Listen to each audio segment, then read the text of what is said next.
Welcome to the ARC Fitness More Than podcast, a space where we explore the challenges and the triumphs of overcoming addiction and thriving in recovery. ARC Fitness is a highly commended and unique recovery organisation that utilises the powerful benefits of physical activity, professional support and community to support people to reclaim their lives after addiction.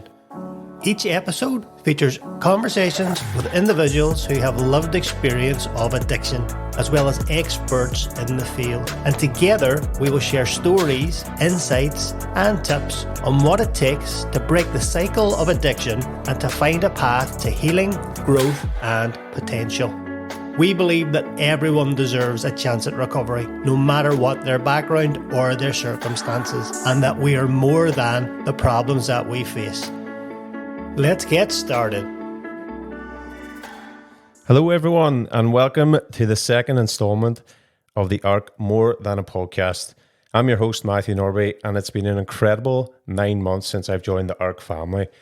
My journey over the past 14 years has been deeply rooted in the world of coaching, and I've had the privilege of working closely with countless clients, witnessing firsthand how fitness can be a transformative force in their lives. Today, we're diving headfirst into the captivating subject that impacts every one of us, nutrition. This topic holds a special place in my heart because I've seen its profound influence on individuals embarking on their journey of self-improvement. Before we dive into the world of nutrition, let's remember what ARC stands for. ARC, or Addiction Recovery Coaching, embodies a holistic approach to recovery. It's not just about overcoming addiction, it's about embracing wellness in its entirety. And that's where we're more than just a podcast. We're a community, a support system, and a source of inspiration. In today's episode, we'll be joined by a special guest, a nutritionist with a wealth of experience in helping individuals achieve their wellness goals. And together, we'll explore how nutrition impacts not only our physical health, but also our mental and emotional well-being. So, whether you're in recovery supporting someone on their journey, or simply interested in optimizing your own nutrition for a healthier life, this episode is for you. Before we jump into the conversation, just a quick reminder to subscribe to the podcast and stay updated with all things ARC. And if you find value in what we do, don't hesitate to share this podcast with others who might benefit from it. Our guest today, Jade Bradley, is a certified nutritionist with an inspiring personal journey. At 27, she hid the debilitating burnout and anxiety behind a seemingly bubbly exterior. She transformed her life by discovering the incredible power of nutrition, and today she empowers individuals globally to take control of their well-being. So welcome, Jade, to the ARC More Than a Podcast. Thank you for that lovely welcome. Delighted to be here. Thank you so much again, because it's something that we, at ARC here, we sort of embody that whole holistic approach to not only the recovery journey, but the impact of nutrition, I think, is one that often gets overlooked. And your background and your story is something that we want to get out here today on this podcast. And just if you can sort of give us a brief introduction of how your own personal journey inspired that nutrition was the forefront of your own wellness and achievement throughout your career. Yeah, absolutely. So I would say burnout is something that I've experienced throughout my whole adult life, really. Whenever I was in my early 20s, it was always given the label of anxiety or stress or depression as well, and given antidepressants and medications, which didn't work for what was going on with me. And every time that I've experienced burnout throughout my life, it's been because I've been trying to make too many changes at one time. So it's like, the Jenga blocks are building up and then you pull one out and then that's when they all come crashing down. So for me, I was really trying to make change in the way that I thought was beneficial for me. But it wasn't until whenever I was 27 and I had gone through multiple burnouts, that I went to a holistic therapist who I thought was just going to do food intolerance testing. Yeah. And it was like what you're talking about with ARC is a holistic approach. It's an all-round approach in terms of mental health, and the food intolerance and all that. She was like a counselor and a therapist all in one. Yeah. And she gave me things to work on anyway, long story short. And whenever I started making the changes with nutrition, and lifestyle change that worked for me personally. It was like a light bulb. The first thing for me was sleep. I never slept well. Yeah. Always woke up a couple of times in the middle of the night, and I started going to bed at 11 and waking up at 7. Gradually every day the anxiety was getting less. You know, I was able to deal with, you know, things that were causing me to be burned out, which were bad relationships, a Yeah. job that I wasn't happy in, and, you know, the not the right diet and lifestyle changes that I was making at that time. So for me, that's when I really realized I wanted to study nutrition and teach others of the powerful impact. And that's when I went away to London. I studied for 3 years at the College of Naturopathic Medicine and qualified to be a nutritionist. So 5 years down the line, well, I moved back to Derry. I've been here 5 years and supporting people all over the world, generally with, you know, burnout recovery, supporting mental health and well-being with nutrition and lifestyle change. And it is a real passion of mine because I know what it's like to be in that position where you really can't see the light at the end of the tunnel. And I want to help people not be in that position as much as I possibly can. And I think you hit the nail on the head there. I think when it comes to burnout, it's something that we, as a society nowadays, it's something that's so common. All you hear is burnout, and I think it's in relation to how we live our lives, how the modern day society is demanding so much of us, and even in terms of touching on sleep there. As you said, if you don't have your sleep patterns and a rhythm of your maybe your circadian rhythm, if you can get that down and the importance of that and how it'll actually make you feel in line with nutrition, it's so important. And so many times people often overlook these things, and it gets put to the back seat. And it maybe I think nutrition and sleep together, when you combine those two things, it can have a transformative effect on your mental health as well. So when we come to look at the questions today, we want to touch on a few different topics, but I think just the first thing that we could look at is just understanding the basics of nutrition and addiction and how them two things can be linked together. So could you possibly just explain the fundamental role of nutrition and how this could play a vital role in anyone's just even path to recovery? Yeah, absolutely. Like, so for, like you said in the introduction, that everybody needs to be mindful of their nutrition. It's beneficial to all human beings across the board, non-negotiable. And for me, nutrition, you know, good nutrition is nurturing and supporting the body with the nutrients that it requires to support the biological processes that it has to carry out on a daily basis. So that physically and mentally, you know, on both spheres of that. So for me, what I would say in terms of the, you know, the fundamentals, well, that it's funny that you use that word in the question because I actually have like a full program on the fundamentals of nutrition. Okay. And like I say that if you don't have the building blocks, like you can't move on to the more advanced, nice, shiny things that people want to do with nutrition. So like for me, the fundamentals are hydration. That takes into consideration your caffeine intake, your water intake, your sugary fizzy drink intake, and also then we've got our intake of processed foods. So trying to reduce the intake of ultra processed foods. We're never going to get away from eating processed foods. No. It's the world that we live in. I'm not going to tell people not to eat processed foods, but ultra processed foods that you can't even read the ingredients on the back of them, reduce them as much as you possibly can. Yes, I still have takeaways, but I don't have them every day, once a week at the most, or maybe once every 2 weeks, whatever. Then you're going to look at your replenishing with whole foods, just crowding out the you know, less nutritious food with more nutritious. And then like you mentioned, I think it's really difficult to talk about nutrition without talking about stress and sleep. So for me, the fourth fundamental is stress and sleep, and that is like the pillar that holds it all together. It's really important. So I know, like, obviously ARC is addiction recovery, and then if we are looking at fundamentals in terms of supporting people who are, you know, going through addiction or who are in recovery, like I would say that I would really want to be looking at not implementing any stressful, unmanageable dietary changes. Absolutely not looking into any form of like calorie counting or severe restriction or anything like that, which I generally don't recommend anyway with anybody that I work with, just because of the way that I work and how I'm supporting people to change their lives. But also you want to make sure you're not feeding into any addictive behaviors, like not transferring over addictions from, you know, any substances or alcohol and food, because that can really happen very easily. Big time, yeah. And also with anybody who's recovering from addiction, there's probably an element of malnutrition where they haven't really been eating well or properly for a long time. Yeah.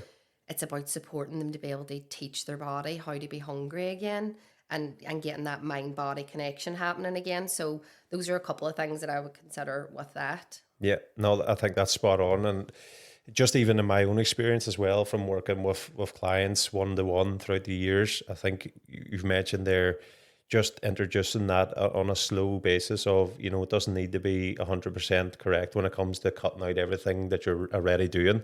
If we can limit it to maybe that 1 or 2 days a week where you're having that takeaway, or you're having something that's ultra processed, and the majority of the rest of the time you're having, whole nutritious foods, that if you do that for long enough, even a few weeks, you'll start to notice a significant difference in your body and how you're feeling and your energy levels, and then maybe even your sleep as well. So a small one that you touched on was even caffeine. I think nowadays you see everyone drinking cans of Monster and all the rest and coffee throughout the day, and then they're wondering why they're not sleeping well at night. And I think that's a significant one as well. So again, moving on to the second one, how does substance abuse and addiction impact an individual's nutritional health?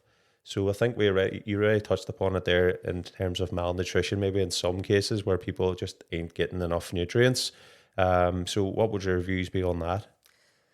Like, obviously with any form of addiction that's happening over a period of time, the body's going to have taken a battering in terms of, how it's been treated.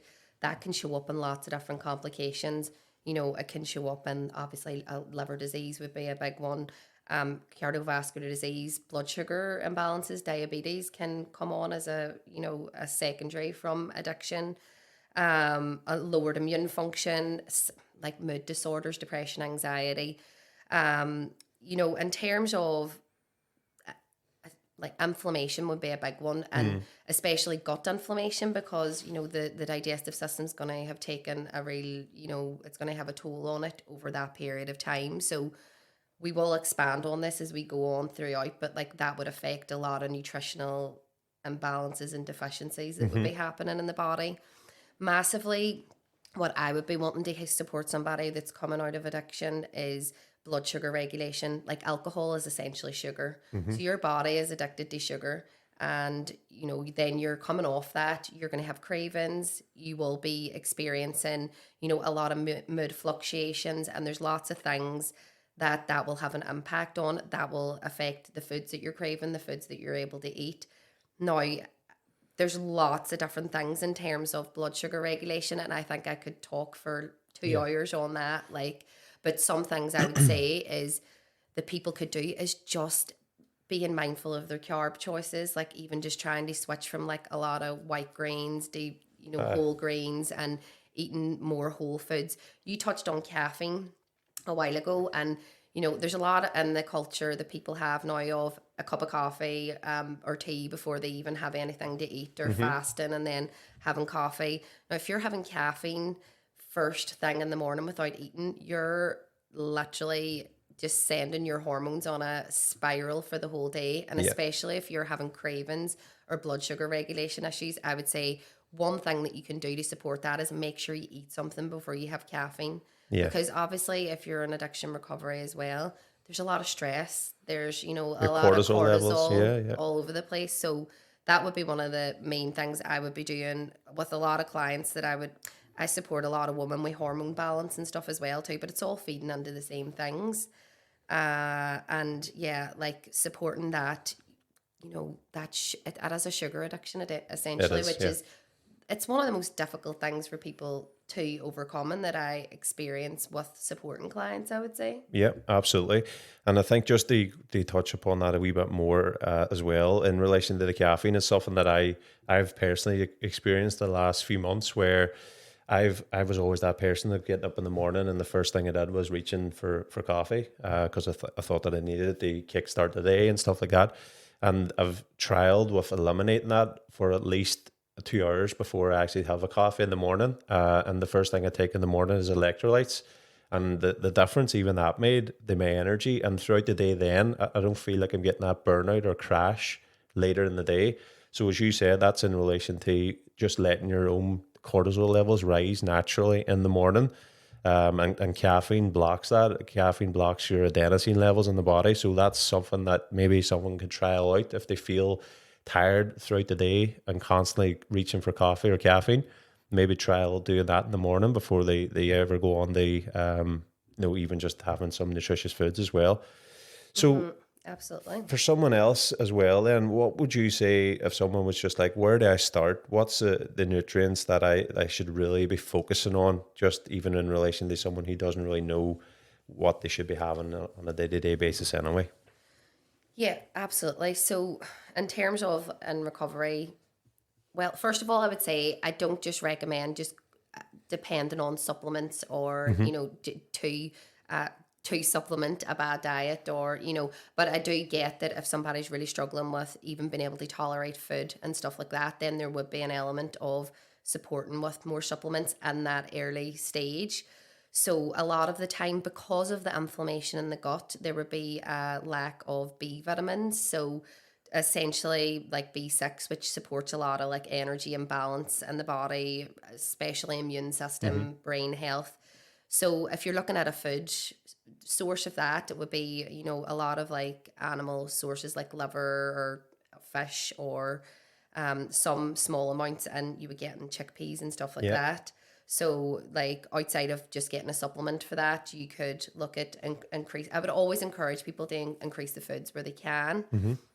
Thiamine, which is basically vitamin B1 that supports basically growth and function of all cells in the body, and that is something that you would also get through other like the food sources that I mentioned already. Yeah. Antioxidant support would be a massive one. Without going into all the science, like free radicals basically occur over a long period of time when the body is, under stress and tension, and antioxidants balance that out. So vitamin C, berries, citrus, green leafy vegetables, magnesium, like nervous system support is massive and addiction recovery and just for everybody generally. And magnesium as well, it's my favorite like mineral or anything. I just think most people benefit from including more magnesium. Yeah.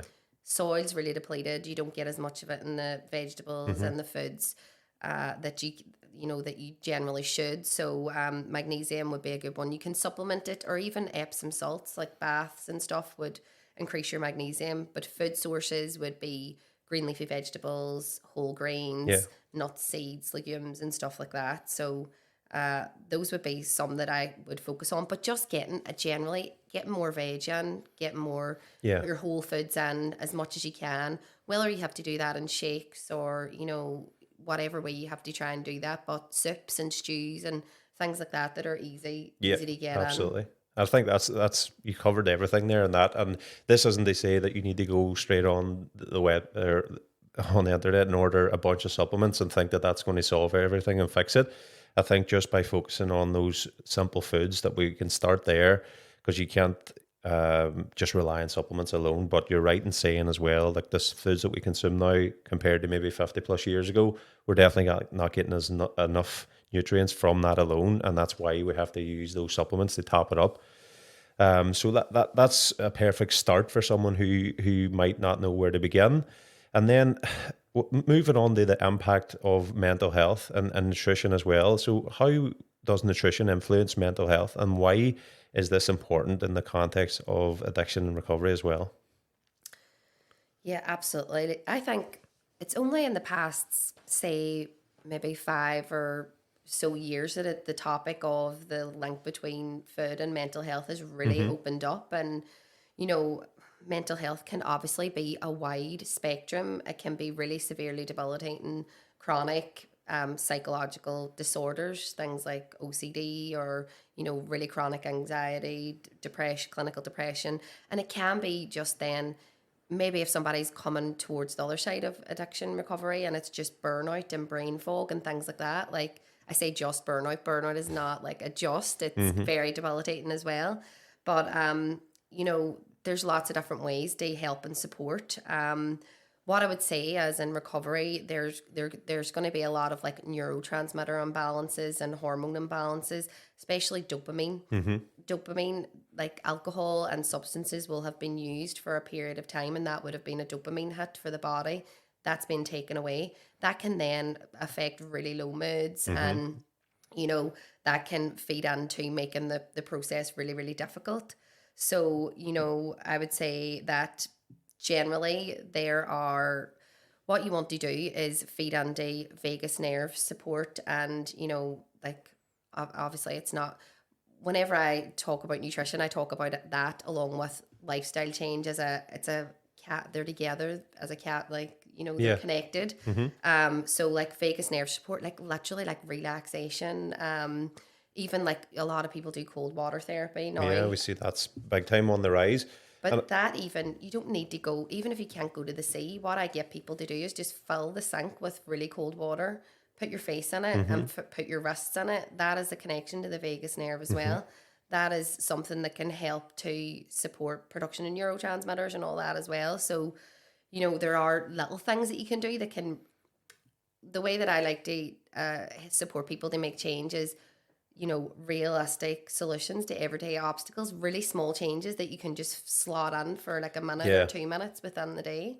I think that's the biggest thing for people, is like looking at a path to recovery and looking at a path to maybe optimal health. It seems so unrealistic for them to achieve it, because they look at maybe trends online or what people are doing, and it's ice water dips every day. It's a perfect morning routine, and it's optimal health by way of nutrition and all the rest, and counting calories and macros. But that's not attainable to everyone. And as you said, it's just maybe starting by what can I do today? And it might be just filling up your sink with cold water and starting doing that, or going for a walk and spending time outside.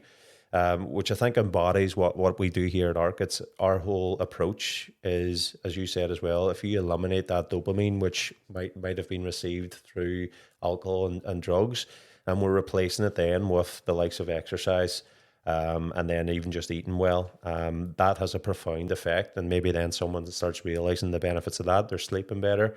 And then those small wins adding up then on someone's recovery journey can just impact that to keep going and building on that. So also another way to support with dopamine is setting yourself up for success, giving yourself realistic goals. So if you say, I need to do a cold water dip every day, and then you don't do it, that feeds into that vicious cycle of feeling, inadequate on what you're doing. If you say, every day I'm going to fill the sink and stick my face in it and my wrists in it, and you do that every day for a week, that increases your own self-worth, and that will feed into you being able to make more positive changes with other things that you're doing. Big time. So it's about layering them on top of each other then. Absolutely. And then some examples then of how poor nutrition can exacerbate mental health challenges as well during recovery. Absolutely. Like, so we talked about blood sugar regulation and stuff like that. If you're in recovery and you're drinking a lot of sugary fuzzy drinks, if you're drinking a lot of caffeine and you're eating a lot of processed foods, like you're spiking that cortisol, you're feeding into those cravings, you're still feeding into that gut inflammation, basically, inflammation generally in the whole body. Liver detoxification won't be happening as it should be, which will mean that, stagnant hormones aren't being excreted from the body, all that. So I think like one way you have to think about your health is, and it's all connected with our medical system here. You've got a doctor for every part of your body, but like they don't connect it together, where we need to get back into the way of thinking that, everything has a knock-on effect. So although, obviously it's not saying that it's an absolutely very difficult situation you're in when you're in recovery, and there will be times that you will maybe not make the right choices with, diet and lifestyle and things like that. But, even just things like, I would say, sugars, go try and switch to like naturally occurring sugars, like even like your fruits and more like berries and, just, and trying to, it's all about training your body and to, appreciating those again and retraining how you taste things as well. For sure. And that's not going to happen overnight, as we keep mentioning on this, because I think that's where people really give up, is when they don't maybe stick to something for a week or two, then they feel like they failed, and then that just exacerbates the feeling of this isn't attainable for me ever. And that's where, again, down here at ARC, we have that support system, the community of people here who support everyone on that journey of their recovery path as well. So that's a good place for somebody starting. Good examples there as well of how it can really impact our health. What would your practical tips be for individuals in recovery to maintain a balanced diet? Yeah, so basically, just first, it's all about mindset as well. Like, you are probably going to feel in a place where, it's really difficult to try and get under the way of making changes. And that's why it's amazing. I haven't actually said how amazing the work that ARC does. And I think it's so needed here. And there should be one of these everywhere. But, it does all come to the mindset, and I think it's great that people will have that support here to spur them on. So, like I said before, setting yourself up for success, realistic, realistic goals. Like that's the way that I work with one-to-one clients. Like, I don't give them a million things to do. I say, right, what's manageable for you right now? A lot of the time we'll do 3 things, probably 2 dietary things, 1 lifestyle thing. So that might be drink more water and manage your caffeine intake, and you've got a screen curfew before bedtime, and that's for 2 weeks. And I don't care what you're doing outside of that. I want you to come back to me after 2 weeks and you say you're doing those things, and then we move on to the other things. So it's like that. If you're finding it difficult to drink water, don't try to say, I'm going to make myself drink 2 liters of water a day. Drink 2 glasses of water every day for a week and then move on. It's consistency is required to have the real impact with any changes that you're making. So one of my favorite sayings is progress, not perfection. Like, it's, making steps in the right direction rather than going backwards or staying in the same place. So that would be my main tip for anybody who is recovering, who's trying to, start making nutrition and lifestyle changes. Yeah, that's perfect. And just even having that support system around you and your environment as well is so important when it comes to, staying on that path to, improving that and just starting small. Is there any specific foods or dietary patterns that can support these cravings and manage it as well during someone's recovery? Yeah, so like I said, in terms of the sugar cravings and things like that, I would say I mentioned the no caffeine before food in the morning. That's like number 1. Do that.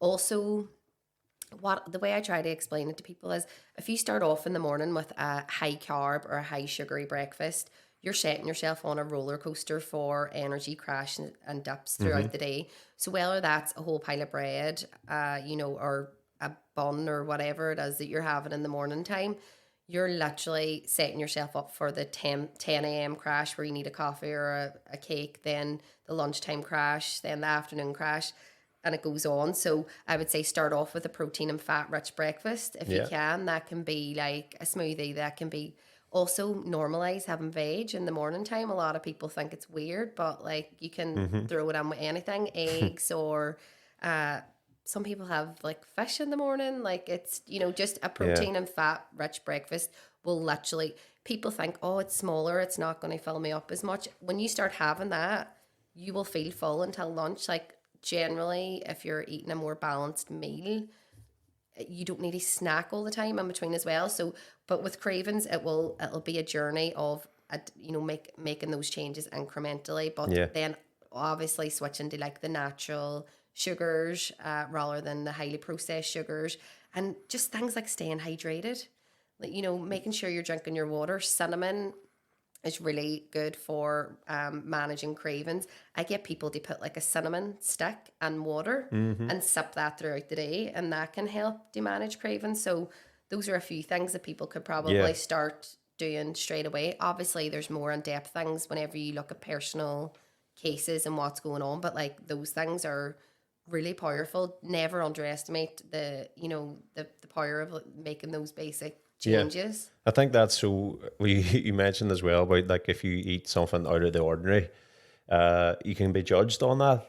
A lot of the times, like if you're sitting somewhere, or even if you brought it in the work in the morning, if your breakfast was something like a steak and eggs, people will be like, what are you eating that at this time for? You know, they're judging you based on your choice to eat maybe a high protein breakfast that's going to fuel you better for the day. So I think even just getting that out of your head when it comes to, you know, who cares what you're eating at what time? Because I think that's another thing. And I was going to ask you about your views on the way people always have this idea of, oh, I can't really eat that at this time, and maybe after 7 o'clock I shouldn't eat carbs. Like, what's your view on that? Because there's a lot of misinformation out there when it comes to timings and intermittent fasting and all the rest. It's like there is no one size fits all nutrition plan, and you have to do what feels right for your body. And for some people, it suits them to eat, you know, higher carbs throughout the day and then less at nighttime. For other people, it's the other way around. It depends what your schedule is. Like I said, you know, I encourage people. I do meal builder plans with people, and on those meal builders, there's like loads of veg and breakfast, and you could have like, you know, tons of mackerel or whatever. And people think, oh, that's weird, but it's just because it's not what they know. And I think once you start making changes with what you're eating and how it makes you feel, you move away from that. But it's that initial, it's trying to not care what other people think as well. Aye. You know, when you start feeling better, you don't care what other people think. So once you get over that, I think if I started bringing tons of mackerel in here, there'd be some heads turning. So like, again, there, just that other question that we have is like, how can a structured meal plan aid in recovery? And I think we've sort of touched upon that already when it comes to the importance of just getting your nutrition in every day, and maybe even having a higher protein diet is fueling you throughout the day. It's satiating, you're not feeling hungry, maybe then reaching for snacks and stuff throughout the day as well. So do you have any other things to add on that? So yeah, I would say basically, if somebody's been in a period of high stress and addiction for a while, I'm sure that there wasn't a lot of structure and routine in their life happening. So like the body works in cycles and rhythms, and it likes to, you know, do things and, you know, at the same times and this, you know, throughout the day. So I would say trying to get back into even trying to eat at a breakfast, lunch, and dinner at a certain time would be really beneficial. That would feed into your circadian rhythm, supporting with your sleep as well too. Obviously, it will be different for between each person. A lot of people will have to train themselves to be hungry again. I get this with people who say, "I'm not hungry in the morning. I can't have breakfast." You know, that is just because you've suppressed that with your body for such a long time. Now, some people fast and it works for them. But for me, when somebody's going through a period of high stress, burnout, or if they were in recovery, I would not be recommending them to do intermittent fasting because it's increasing the cortisol. It's not, you know, going to have a beneficial effect. A structured meal plan, eat more vegetables. Like generally, if half your plate, you know, for your meals should be veg. Like if you're getting more nutrients in, that is going to have a positive impact with, you know, hormone balance, nutrients, detoxification. You know, I haven't really expanded on that too much, but green leafy vegetables support liver function massively. You know, get those, the broccoli, the cabbage, all that, and you know, they would massively. Would that be positive something impact. that you would recommend? Like detox, is that something that you really believe in? And what's your thoughts and effects of doing a detox for anyone who'd be interested in looking into that? So for me, detox isn't, you know, a detox where you just have juices and things like that. Detoxification is a process that happens in the body. It's the process of taking a toxin and transforming it into a less harmful substance, water soluble, that can then be excreted from the body. So what that is, supporting your liver function. How do we do that? We increase our intake of water. We manage our intake of stimulants like caffeine, like cigarettes. We manage our intake of sugars. We reduce inflammation in the body. Gut function is closely linked with, you know, liver function, as is hormone balance, you know, all those things. So, you know, reducing your intake of the process, all the fundamentals that we talked about, those are so important for that. For me, generally, I don't really recommend a lot of, you know, extreme detoxes or anything like that.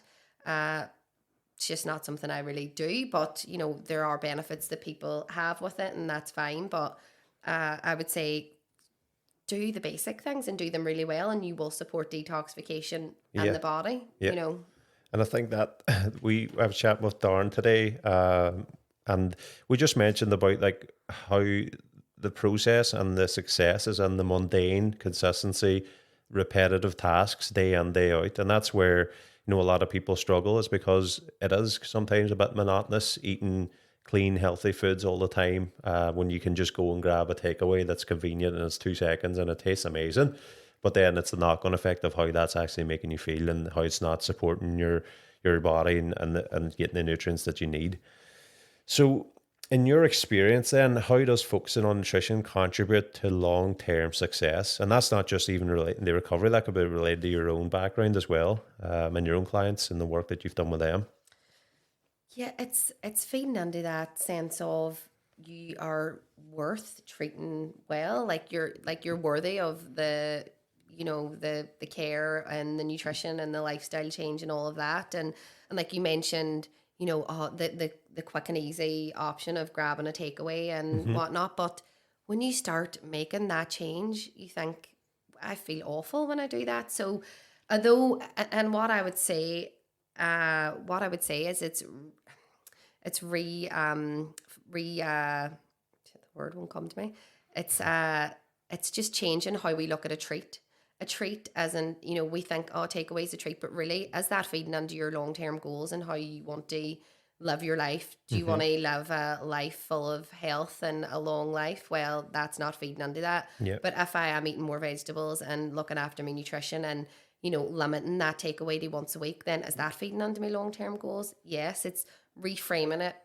There we go. Eventually get the word.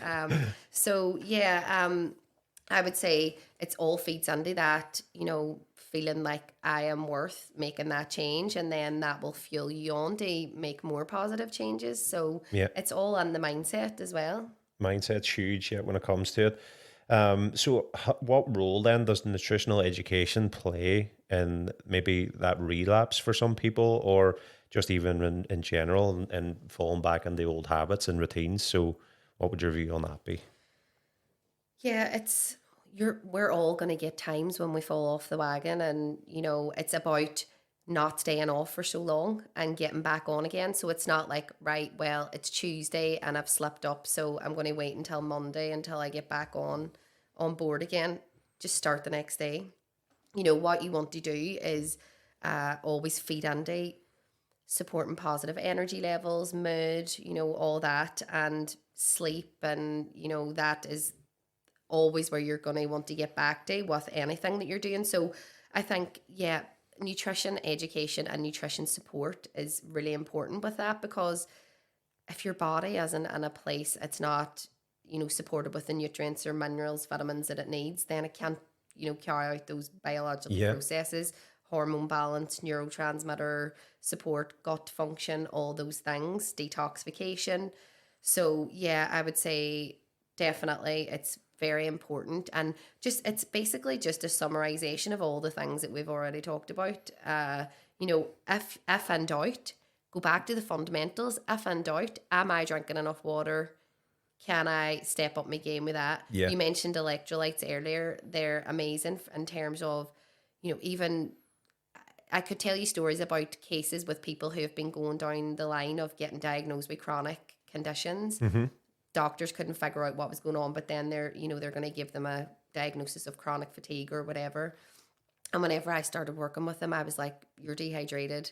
Started like making sure they were drinking water, added electrolytes, changed things with their diet and sleep. Symptoms that they were having for years were gone within a month, like away. And people's like, that's a miracle, but it's like, but that's the power of, if you're actually fueling your body correctly, what it can have. Would you have any like inspiring stories to share when it comes to even clients like that, who has maybe basically changed their life around from just working with yourself?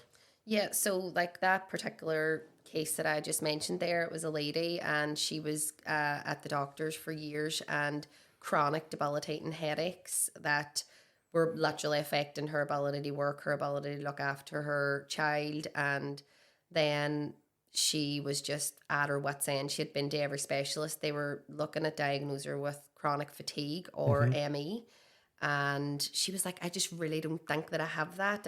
I'm really not sure that that's what it is. And Then when we started working together, now she thought she was making good good choices. She thought she was drinking water, just wasn't drinking enough, and she wasn't, adding the nutrient, the minerals that she needed then as well, the salts and stuff. And also she was drinking a lot of caffeine and not sleeping well and stuff like that. So really, when we changed the water intake and added the electrolytes and made a couple of other changes with her sleep and stuff, I think it was 3 weeks and her headaches were gone. Crazy. Like completely gone, and she had them for years. Yeah. There's people, I've worked with other people going through addiction and addiction recovery, and a lot of it's sleep. Yeah. And trying to reduce stress. There was this one lady, and she was like, I don't really drink that much caffeine. But then I was asking her what did she drink throughout the day, and she was drinking a lot of Diet Coke, and she was drinking it right up until late at night, and she was working in a takeaway, and so she was using that as like to keep her energized. But I was like, right, look, let's switch out your Diet Coke at in the evening time, nighttime. And she came back to me the next week. She's like, I can't believe it. I switched to the water. I just have the bottle of water. And now I'm actually sleeping like far better. Some people see changes immediately. Other people, it takes a bit longer for it to kick in. But yeah, like always, I will never, ever not be amazed by the impact of the like changing with the caffeine and sleep. Yeah, it's huge.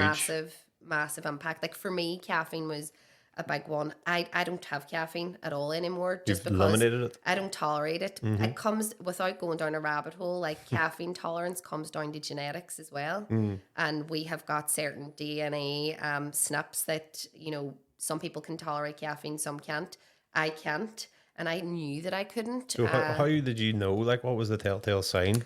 Well, I was going through a real burnout period and real high stress period at that time, and even when I was having green tea, I would say I felt nauseous and jittery when I was having the caffeine. It just gave me like a really weird on edge feeling. So I just thought, I'm just stopping that. Like I was doing my own reading and stuff at the time, and I just stopped it. Now, Was that hard? For me, I wasn't really a cat. Like I've never drunk coffee really. I would have just had tea now and again. So I wasn't dependent on it for energy or anything like that. So I know that it's difficult. The thing with caffeine, people think it's giving them energy. It's loaning you energy from ahead of you. You don't get anything for free in life generally. And so like that is just loaning your energy from ahead of you. So you're going to have to pay that back. So then that's why you're on the vicious caffeine cycle. So the sooner you can manage that, when people reduce it, they find that their energy increases. Yeah. And they think, oh my God, I can't believe this, because I thought that was the only thing that was keeping me going. But until they make that change and they see the impact that it has, and because they're actually sleeping better, that's where you get your energy. I think the sleep is the fact that I always mention it to people too. Is like, how is your sleep? Even though you have a coffee at 8 o'clock at night, or they're like, oh, it's fine. It doesn't impact my sleep. But if you actually say you had a wearable device like those Whoop that I'm wearing, or an Aura ring or whatever, if you actually read into your REM sleep and stuff and looked at that, it's probably not that high. And that's maybe related directly to just having caffeine later in the day. So you're not letting your body kind of wind down for the evening, and naturally your circadian rhythm just come into play, and your hormones, they put you to sleep. And then another thing is maybe just screen time. I think we touched upon that before briefly. The majority of us, I'd say 80-90%, are go to bed, but how long are you actually sitting in bed on your phone staring at a blue screen? And then that again is impacting your ability to go and drift off to sleep. Well, the example I like to use with that is you take a baby to bed, you tuck them in, you read them a story, get them over to sleep. But then we as adults run around like maniacs all night. Then, like you say, you're scrolling on the phone, social media, on the news, and you get into bed and think, why can I not get to sleep? Because you're still wired. You need to have a wind down process, like an hour before bed. Yeah. No screens, like relax. Like I joke to people, like I do word searches at nighttime. I'm like a 70-year-old woman, but like just what everybody's different. Like some people like to do Sudoku or, reading or whatever. Like it's just like finding routine. And, whenever you start having that wind down period before bed, that's a game changer with sleep as well. Yeah. And I would say that transfers into the morning as well. most people get up, lift their phone, Straight start away. scrolling. That spikes your cortisol, your stress levels for Yeah. the whole day initially. So I try to give people a half an hour at least.